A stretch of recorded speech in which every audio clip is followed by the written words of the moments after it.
This is Hannibal and Piper here from the HannibalTV.com with a quick daily wrestling news update for you.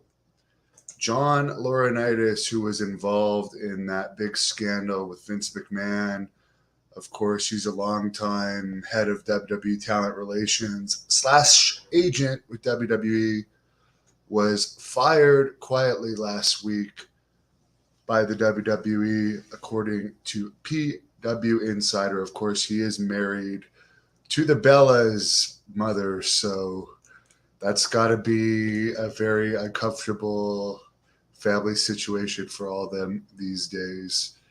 Apparently, the dismissal was quote unquote for obvious reasons.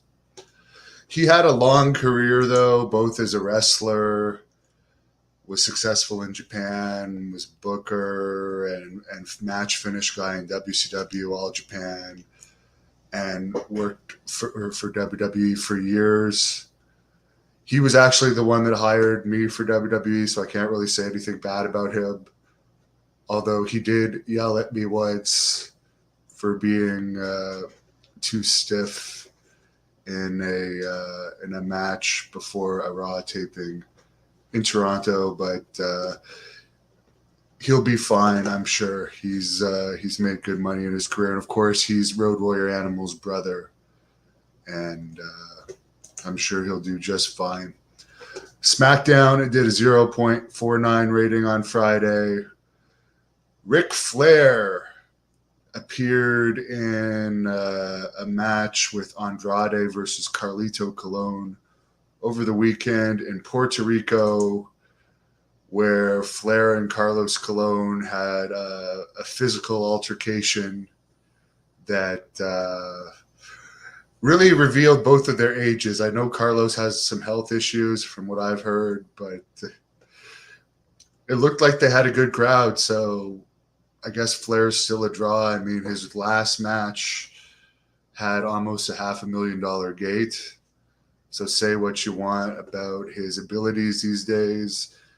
He's still making money, and that's what the wrestling business is about. But the thing that I saw with him and Carlos was just sad.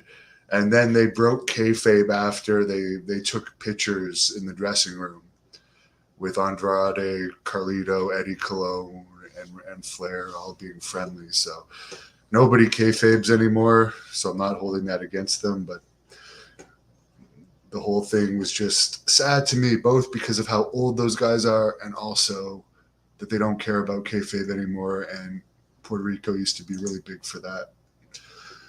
Apparently, the Canadian National Post actually picked up a story about Ronda Rousey being suspended by WWE and reported it as if it was real news. So that's funny, actually. And apparently Carmella over the weekend, and I will show you guys the clip of this, got injured in a WWE house show match over the weekend, and it was big news, and they stopped the match.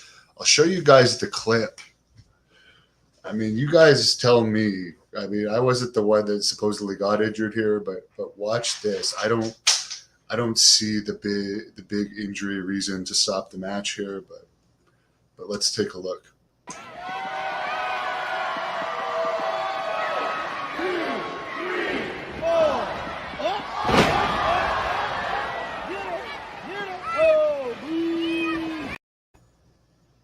So yeah, I don't know. I don't mean to be insensitive, but I don't see anything there that looked that horrible. But wrestlers these days aren't very tough overall. There still are some, but it's a different business. Tom says Johnny Ace is less popular than Bruce Pritchard. William checking in from Vermont. A lot of people happy to see Piper. Jesse checking in from Oakland. Hello, Mike. Donnie. What's Vince McMahon doing now? He's still the majority stock. He's still technically the owner of WWE. He has like 80% of the stock. So the retirement is just to get the heat off of him. Tom says Johnny Ace was never as good as his brother. Well, as far as a wrestler, no. But as far as a politician, he was actually better. And I would actually probably believe that Johnny Ace may have even made more money than Animal over the years, just because he held jobs in high position for longer periods of time. Jesus checking in from San Diego. Hello, Joe.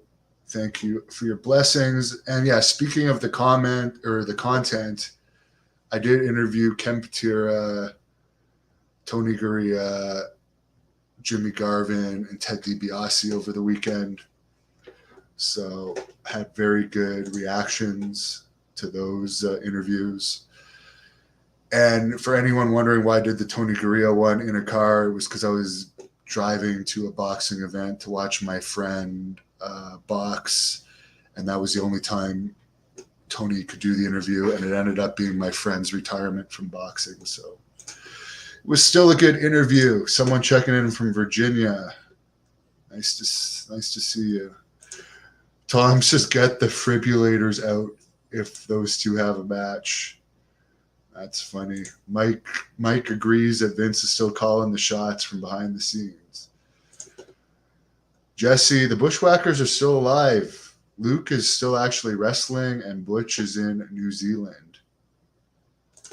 Steve, yeah, I remember, 2015, seeing Motley Crue's last tour, and they're on tour again this year, so whatever. It's all about money. Mike says WWE is changing back to WWF again. I really don't believe they can because World Wildlife Fund owns that. There was some fake news about that, but they lost a lawsuit to World Wildlife Fund. They're no longer allowed to use that name. John, I don't know what she smashed. Supposedly it was the head, but it didn't look very, very bad. Piper is not bored. She's very happy. She likes saying hello to all of you guys. Todd checking in from Louisville. Carlito says maybe she broke a nail. Colonel Quayle says People Power was more interesting than Ric Flair winning a match. Anthony does not like Kevin Dunn. Lots of hate for Kevin Dunn recently. I don't know why. I never actually met him. Mike, thank you for loving my show. Joey, I'm your idol because of that. Well, appreciate it. She's also Puerto Rican, by the way. Tom liked the Ken Patera interview. Yeah, he was very, very funny. What do I think about Killer Kross back in WWE? Well, he did do a shoot interview on this channel with John Paz that I don't even think has 1,000 hits. But I like him as a person. So good for him for getting his job back. Hurricane Maverick says Rick wants another payday. Ronaldo, no, apparently, well, quite obviously Shane hasn't had anything to do with any of this new regime. So for whatever reason, even though Shane could possibly do a better job of it, they are putting it in the hands of Stephanie and Triple H. What's Canada's best new band? I don't know. I have no idea. What's Canada's best new band? No idea. I don't really pay attention to indie music. So I really thank you guys for all of the comments. Any Attitude Era wrestler shoots coming up? Yes. Funny you should mention that. The Road Dogg, Jesse James, and Billy Gunn will be doing interviews with me in a couple of weeks. Anthony, yeah, I also did a shoot interview with Killer Kross as well before he signed with WWE the first time. Mike, if for the right money, Moxley would go back. I'm sure it's all about money.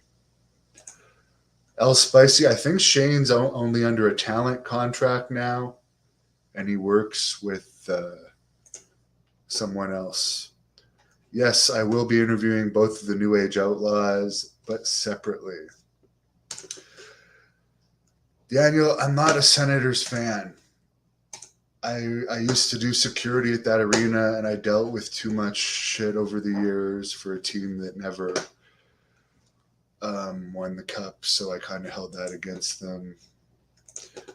Can I interview Stevie Ray? I did ask him at one point, and he said he didn't want to do anything outside of his own channel. Guy, yeah, Tony Gurria is actually 75, and he's looking great. So, yeah.